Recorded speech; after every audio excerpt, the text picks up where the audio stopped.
Hello and welcome to Insiders, a podcast all about the world of television with me, Jimmy Mulville. Me, Peter Fincham. And this is a podcast, as you know, for people who love television and want to find out a bit more what goes on behind the scenes. Now, given that this is the first episode we recorded since Matt Brittin was officially confirmed Who's in he? his he's the new Director General of the BBC, Jim. Right. Officially confirmed in his post as the new DG, we're particularly delighted to be joined this week by one of his predecessors, Greg Dyke, who was Director General of the BBC between 2000 and 2004.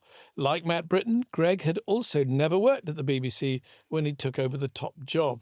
Though unlike Matt Brittin, he'd spent a career steeped in the television business. He said his main aim when he arrived at the BBC was to make people there feel valued again.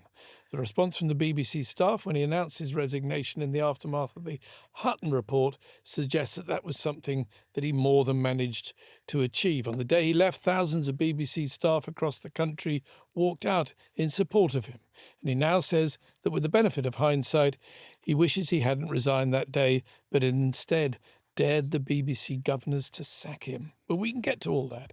Greg, thanks so much for coming along.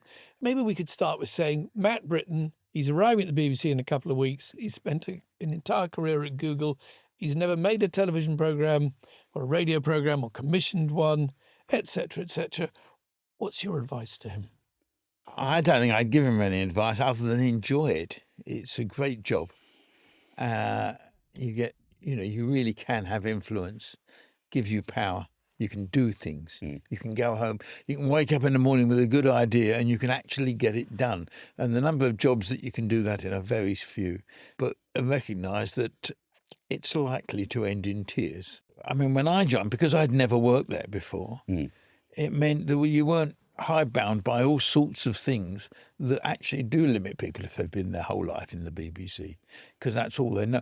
I mean, there's some disadvantages of it. I mean, you don't understand. I don't think I ever understood the politics of the BBC. I remember thinking that I was like a sort of transplanted organ from outside who'd been put into the body of the BBC. And was eventually rejected. I was about to say exactly. And I tried, like I was a kidney, as it were. And I tried very hard to be, a proper kidney that would do the job that a kidney needs to do for the BBC. This analogy is going to break down in a minute. But eventually, actually, exactly as you say, Jimmy, the BBC kind of rejected me. Tim Davie made a speech, as you know, a couple of weeks ago. Yeah, I went. Yes, it was a good speech. It was good. And it was very self-deprecatory. And like you, he has a good sense of humour about himself. But he did say, I wish the next guy luck. You need a bit of luck in this job. And when I think about, what happened to Peter and to you in a way, I mean, it was kind of circumstances beyond your control that put you in that position where you ended up resigning. You jumped maybe before you were pushed. I mean... No, I think I was pushed before I jumped. Yes, okay. Well, do you feel comfortable talking about that? Because you've never hidden away. I mean, you came on to Have I Got News For You, I mean, very soon after, and you hosted that. So you've never kind of run and hid away from that. I mean, the Hutton inquiry and the Andrew Gilligan stuff, it was a huge thing at the time. Like you said, the BBC always has a crisis, but this was a major crisis, wasn't it? It was a major crisis before the next one, and the last after the last one. There's always major crises at the BBC. I mean, if you're publicly funded, it's a different world to being if you're commercially funded. I mean, there were quite crises in ITV, but they're never like the ones that you hit at the BBC. The point you're making about the next scandal, I remember leaving the BBC, and I felt that as I walked down the street, there was a thing round my neck saying, "This is the idiot who's just left the BBC, having made a mess of the thing with Annie Leibovitz and the Queen and so on."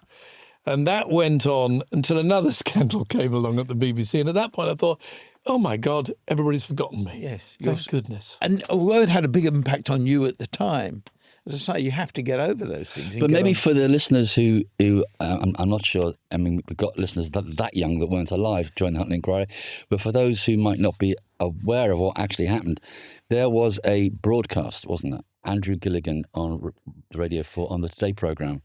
Yeah, I mean, basically, the Today programme ran a story that said that the government of the day, Tony Blair's government, had fixed the dossiers. Sexed it up. Sexed up the dossiers to make it look like the Iraqis were a greater threat to Britain than they were.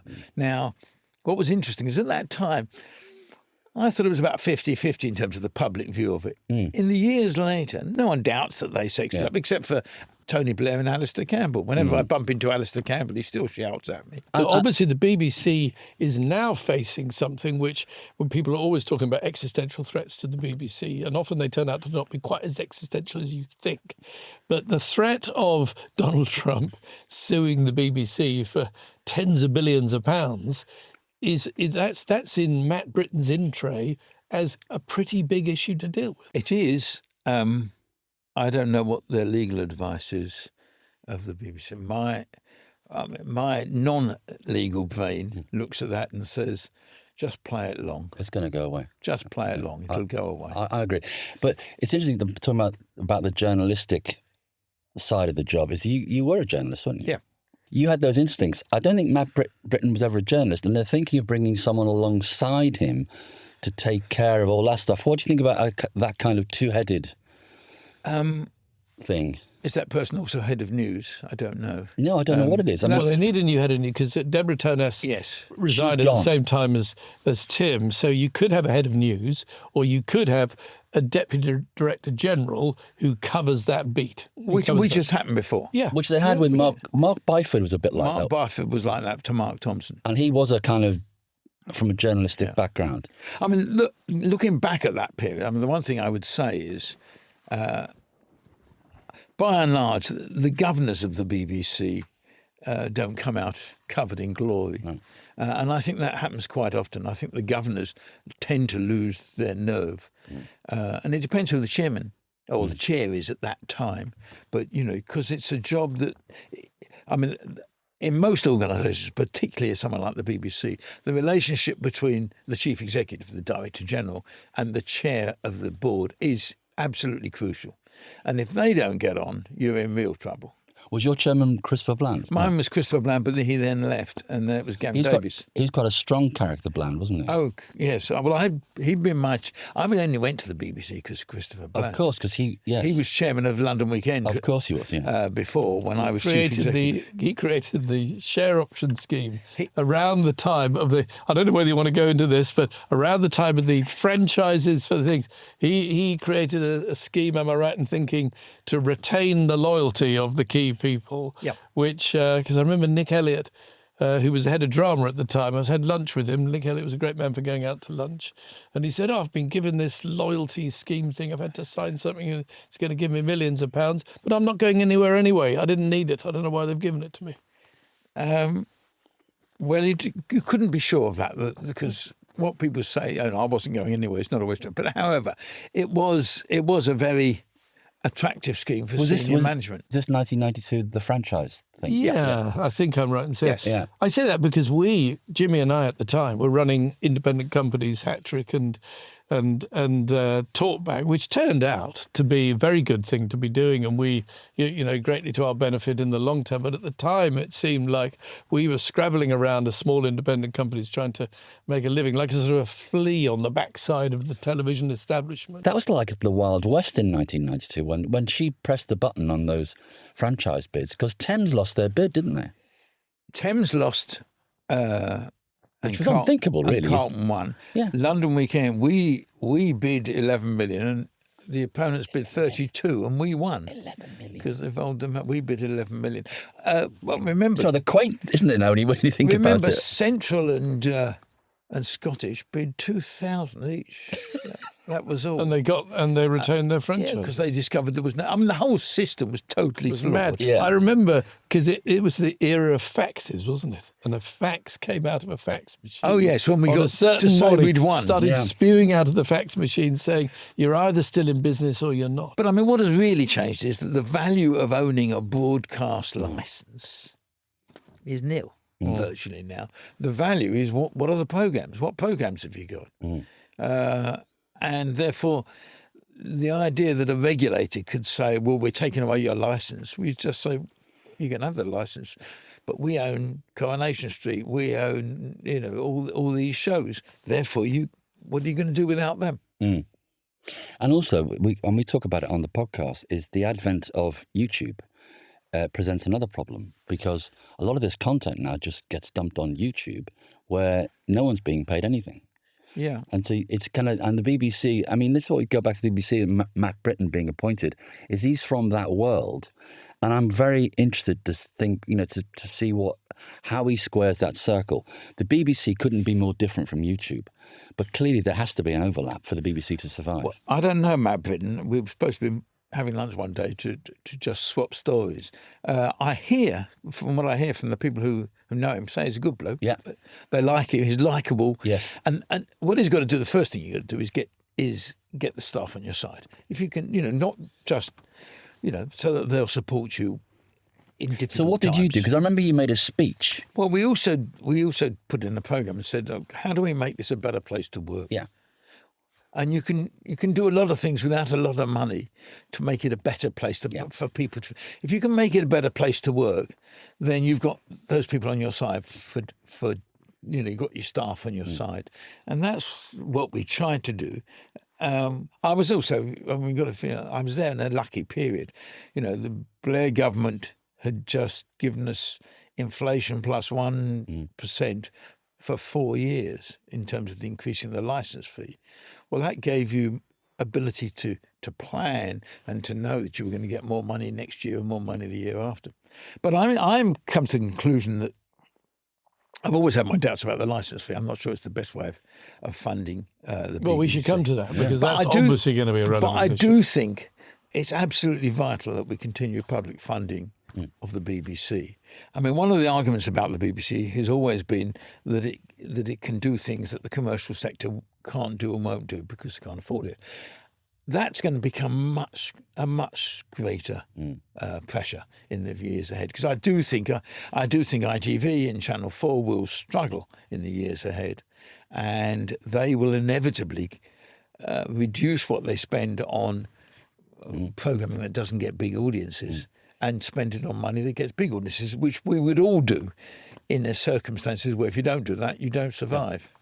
Therefore, I think there's a interesting discussion about the future of the BBC, which is, if it's using public money, what parts of the market does it need to do more of? Because, I mean, for instance, I'll give you one example. Regional news, regional papers are dying, aren't they? They're virtually gone. Where's the scrutiny going to come of politicians in those regions? It's only going to. I think ITV will do less in the future. I think it'll come down to the BBC, and I think the BBC probably needs to spend more money and probably have more regions and all sorts of things. But they'll only do that if they can convince the government to give them more money. Because that's not going to have commercial return. That's not going to get them to big audiences. But what you're just saying... I'm not sure that's true. If you actually go through and add up the audiences from their regional news shows at 6:30 across the country, you'll find that's probably one of their best slots. Yeah, no, fair enough. But it doesn't matter whether they make any commercial money out of it. What matters is what is the service it's giving to the people in those regions. It's the USP, isn't it? Is what is unique about the BBC that no other provider's providing, which then demonstrates to the government it's worth having. Yes. Yeah. But, to go back to the old Reithian formula, entertains also in that formula. And if the BBC doesn't reach mass audiences with some of its programmes, whether it's Strictly Come Dancing or whatever it is, then you weaken the case for the licence fee. And the BBC's always understood that and understood it's got to play in that game. Well, I remember, not just be, if you like, just be a public servant. I remember when Chris Smith was the Secretary of State when I first got the job as Director General, and his view of it is, why don't you just do wonderful things? It doesn't matter how big the audience is.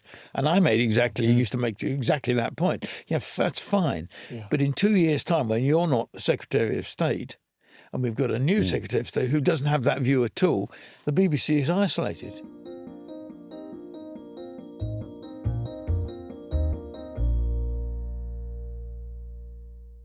You were saying, Greg, that in a way your period at the BBC, you were a lucky period because you had a Labour government who were fundamentally quite supportive of the BBC. Now, you could say the same now, because although the BBC has huge challenges, the government is not gunning for it.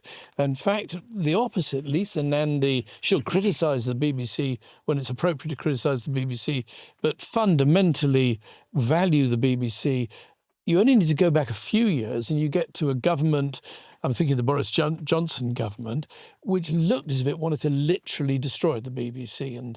And certainly Nadine Dorris, I'm sure you'll remember this, when she was the Culture Secretary, literally announced the end of the licence fee is coming at the end of the current charter period. Now, we all understand the anachronistic nature of the licence fee and that it's not an easy sell to the public. Do you, and you've already said you've got your doubts about the licence fee, but how do you fund the BBC then? Well, Is there a realistic and effective alternative? Well, I wrote a chapter in a book last time around when it was up, and saying there are other ways of doing this, but let's not kid ourselves. What we're going to get at the end of this process is a licence fee, and I think that's what will happen this time. But it is, in some ways, it's a regressive tax, isn't it? It basically says no matter how much money you've got, you pay the same, which I think is probably unfair. And it's becoming harder to enforce, and people who avoid it are going up all the time. Yeah, and it is. And I personally, I think it has to be publicly funded, and how much it gets can't be decided by the government of the day. Because if you leave it to the government of the day, they will. The pressure will be to be nice to them and that's not the job of the BBC. But it's a publicly funded organisation, but it's slightly schizophrenic because obviously a few years ago it split off its production base to become a commercial entity. Do you think that was a good idea? Probably, yes, I think it was. I remember when I first became Director General, sitting around, and after about a few months, I sat there and said to the senior people, why does nobody here think £1 million is a lot of money? Because in the commercial sector, you do think £1 million is a lot of money. Largely because if you've got shareholders and you're supposed to declare your profits, those profits are supposed to grow each year. So £1 million is quite a lot of money. Whereas if you're spending £3.5 billion, £1 million isn't a lot of money. And I feared by the end of 4 years, I didn't think £1 million was a lot of money. I'd say when I'd been controlling BBC One for about a week, I had a meeting with my, I don't know what she was called, the finance controller, whatever, the head of finance for the BBC One team. And I said to her, can you talk me through the budget, please? So she talked me through the budget, saying, we've got this much put aside for drama and this much for entertainment and this much for documentaries. And it was a very, very complicated briefing. And at the end of it, I scratched my head and said, well, I'll have to take this away because I haven't really got my head around it first time out. I said, but I've just got one question. Is it enough? And she said, oh, Peter, you'll struggle to spend it. That's another world, isn't it? Yeah. But basically, at that point, there was a person who came round on a monthly basis saying, have you spent enough money? Because this is, in a way, how a publicly funded organisation works.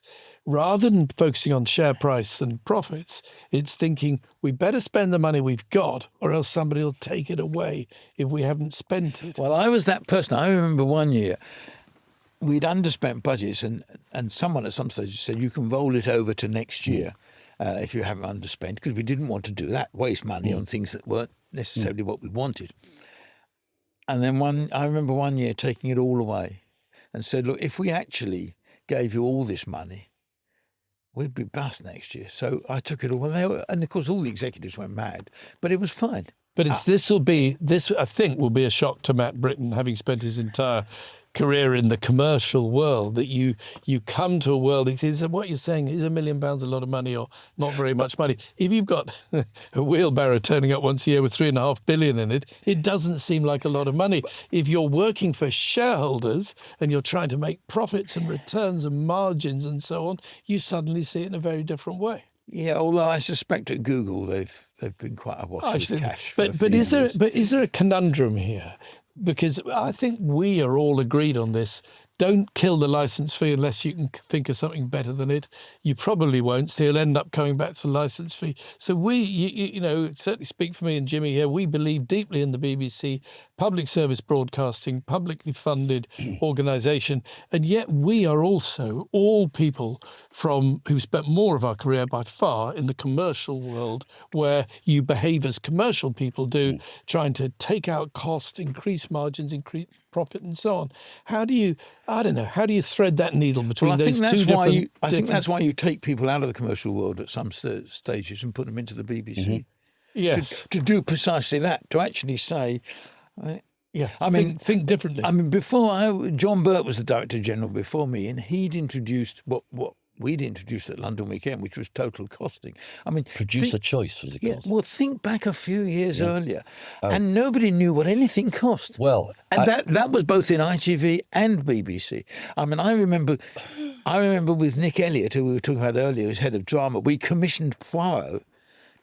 And we didn't know how much it cost. I can't imagine Nick having scrutinised budgets in great detail. No. Nick was much more interested in the next day's lunch, wasn't he? But he was. But Poirot was a great commission. He was, and actually, look at it now, years later, because of its time. When I was the head of television at ITV, I had a head of drama, so a person in the same role as Nick Elliott, and I appointed him to the job. And then a few months later, I remember saying to him, he's a very nice man, I remember saying to him, I've been looking at your expenses and I'm a bit worried about them. And he thought, oh, no, what do you mean you're worried about them? I said, I don't think you're taking enough people out to lunch.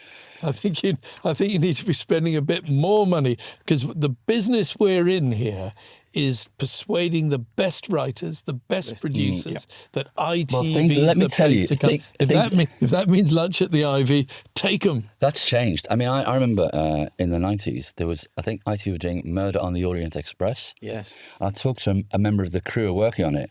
He said, it's fantastic, the overtime, the money we're getting. He said, we've renamed it A Slow Fuck on the Gravy Train.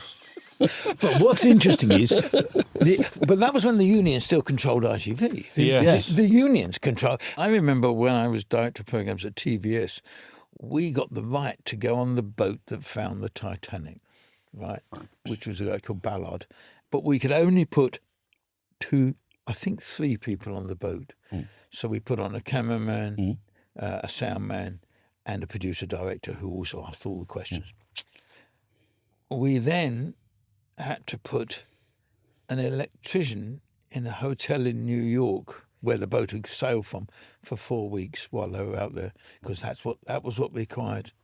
Well, this is kind of a union thing. Yes, it was unions. And you talk to kids today, they have no idea what that was like. I mean, I remember the first thing I ever did when I was a young researcher was helping moving some furniture around a room, and it got blacked because it was a knacky job to Oh, no, furniture. I remember once we were doing a show in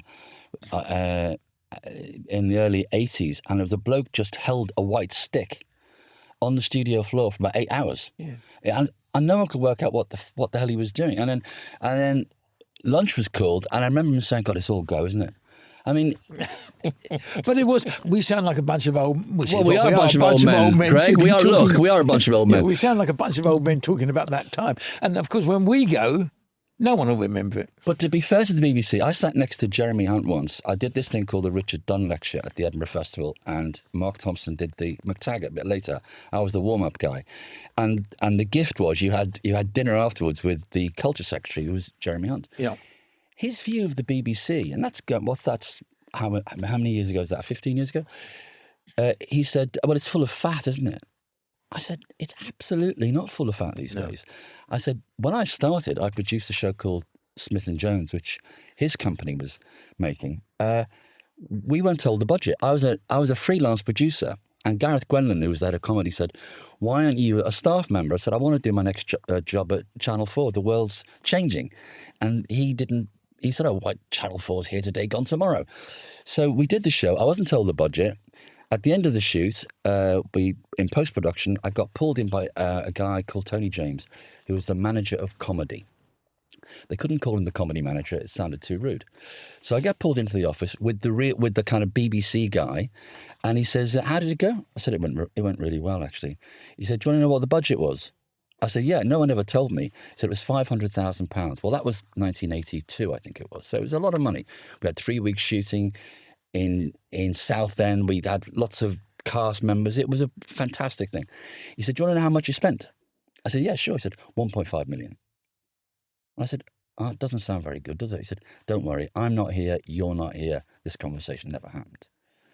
And that was then. That was 82. But that wouldn't happen in a commercial. But now, no, but it wouldn't happen to the BBC now. What I'm saying is the BBC is very lean and mean. Is it lean and mean? I don't. You see, we were talking about this earlier. I think it's much more so. If you look at the statistics, there's still the same number of people working at the BBC now. I don't roughly. I don't think there are. You don't think there are. When I was there were 28,000, I think. Well, I think it's about 22,000. Yeah. But I think this is a product of a publicly funded organisation. No, but it's also about moving. I mean, remember, one of the things that, that came out of my time, apart from the iPlayer, we moved significantly later, but we planned it in time to move to Manchester. To move That's to right, Salford. you did, yeah. And you had to take a lot of the production out of London, because it was ridiculous that a national broadcaster was spending so much. That's a political reason, not a financial reason. Oh, it wasn't a financial reason It's at all. It probably cost you more. Yeah. But it meant, you had to get different. Well, the research we did showed that the further north you went, the less popular the BBC was. Mm-hmm. And therefore, we took the decision that you had to change that. And you had to get more northern voices on, you had to get more Scottish voices on, you had to get more Welsh voices on. And you did that by moving production. But there was no point moving the production that you, as controller, if you were controller of BBC One, had choices over. So you moved things like children's, where they commissioned themselves. You moved the whole department. Mm. You moved education, moved the whole department. They've got their own money, and they're now going to spend it in the north of England rather than the south. But that has been a long-term success story, because now so much brilliant drama, say, is made in Northern Ireland or is made in Scotland. So that's like a market intervention that may have seemed a bit artificial when you began it. You're saying, this programme that's been running for donkey's years is now made out of Glasgow or whatever. But I would argue that that's worked. And fundamentally, we have a less London-centric business. I think that's right. I remember sitting in a big staff conference at the BBC, and I sat at the table with a woman from the BBC Birmingham, and she said to me, "This is ridiculous. How London biased this place is." So I said, "Yeah, I agree with you." And she said, "Well, you're the Director General. Why don't you do something about it?" So you did. So I did. When you look back at your time at the BBC, I mean, you casually mentioned the iPlayer and moving to Salford. They were pretty huge game changers for the BBC. The iPlayer could have been there 2 years before it was, except it got stuck in the governors who were obsessed about it. But the iPlayer... And it had a problem. It had challenges with rights and things, because you were saying to producers, like you, Jimmy, you're saying, you've given us rights to, let's say, put a programme out once and one repeat. Now we want to stick it on an iPlayer where everybody can look at it for a year. Yeah, well, because it wasn't a year. I think it was, I can't remember if it was a week or 2 weeks to start with. It was a week. Yeah, but it crept up. Well, what happened? I got a phone call from a journalist one day and said, why did you choose a week? And for the life of me, I had no idea why I chose a week. So I phoned up Carolyn Fairburn, who was head of strategy. I said, "Carolyn, why did we choose a week?" And she couldn't remember why we chose a week. But it was about, we thought we could get a week from the independent producers. Unthinkable today, obviously, because you expect a programme to be there pretty much forever. Well, my grandchildren don't understand what linear television is. They've got no belief in it at all. But I remember we bellyached about that for ages. And that's the thing about when you were Director General, you had a sense that you were on the side of the BBC, that you had that there was a kind of, you were on the front foot. And my complaint sometimes about people who run the BBC, I sometimes say, I love the BBC, it needs protection sometimes from the people who run it. Because I wish people were much more vocal in the this is the BBC, we're good at what we do. And to get, I mean, I can't think there are many chief executives who, when they leave, have a demonstration on the street of people saying, we don't want you to leave. Most of them can't wait to see the back of them. So you did manage to get the BBC have a feel, like you say, people come to work for more than just a salary. They come for meaning and purpose. And you seem to give the people inside the BBC meaning and purpose. Well, what we also did at that time was anybody new who joined the BBC had to come to a session that we ran every month just to say this is the BBC. So in those days we made sure they got into top of the pops and they got into it because we were trying. My view was you have to get hold of these people put them on your side before the cynics get hold of them. Yes. We basically said to the staff, "This is the BBC. This is welcome." great. And even though you're going to be on the HR department in Newcastle, you're part of this, and this is what's exciting about the BBC. But that's the thing, is the idea you give people purpose and meaning and why they're there is really important. Yeah. I think you did that brilliantly. I think, you were a big character, and I think the business in general needs people who speak their mind, and people like to follow those people. Well, the other interesting thing is people often say to me, "Wasn't this a terrible job? Why?" It's not a terrible job at all. It's a fascinating job, but you do know at some stage in this process, you're going to end up in a bust-up with the government of the day or with the Daily Mail or with that is an inevitability. But I mean, I reckon the Daily Mail hated me from the day I got there. That's always a badge of honour. Yeah, I didn't mind that at all. It was only in the last year out of 4 that it got tough. Government left us alone, by and large.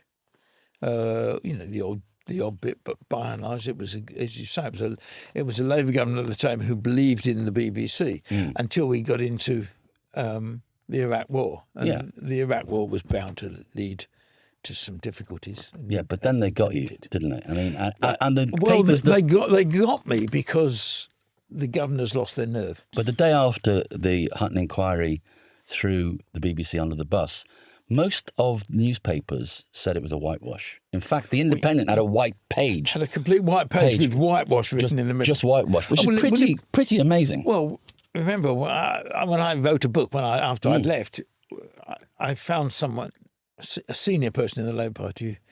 What's the book called, Greg? We can give it a quick plug. I don't think so.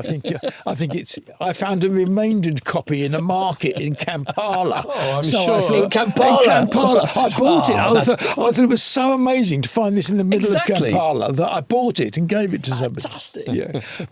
In the book, we wrote that one senior person in the Labour Party, when asked, they'd appointed Hutton and said, "Is he going to be okay?" He said, "Yeah, we appointed the right judge." Wow. And I think that was exactly what they did. And we should have said, no, we're not happy with one judge. And they say the judiciary in this country is not political. Well, if you find the right person, it's always political. Well, Greg, it's been a real pleasure having you on this show. You are a legend, and thank you very much for coming on. Well, I've enjoyed it, and and thank you for not asking about Scott Mills. Oh, no. Because I can't think of it. I know nothing about Scott Mills. That's interesting, because I don't know whether you get this. Maybe I get this. If there's a Scott Mills thing out there, I get a phone call from the Today programme or from 5 Live or whatever, because if you've worked at the BBC in a senior role, forever after your mobile phone number's on some sort of index somewhere. But what am I going to say if I've never met Scott Mills, by the way, and to wade into one of these scandals of the BBC, a total mugs game. Of which you know nothing. But getting back to television, yes, which is why we're here, I think what I'm taking away from you, Greg, which I'm so glad to hear and I so agree with, is if you've been lucky enough to have done one of those really senior roles at the BBC, and you're much more senior than me. You were the Director General. I was the Controller of BBC One. It may have ended in tears, or it may have been difficult towards the end. You'll never, ever regret having done that job. It was a fantastic privilege to have done that job, and enormous fun. And I had 3 years at the BBC, less than you. Don't regret a minute of it. And I think Matt Brittin will have a great time. That's all for this week. Thanks very much for listening. Huge thanks to Greg Dyke for being with us. Any questions about the world of television you've always wanted to ask, send them our way. We'd love to hear from you. You can send us an email or grab us on our socials. All the info is in the description. Even better yet, why not subscribe to our YouTube channel? Thanks for listening. And if you enjoyed the show, please do follow Insiders, the TV podcast, wherever you get your podcasts. Thanks for listening.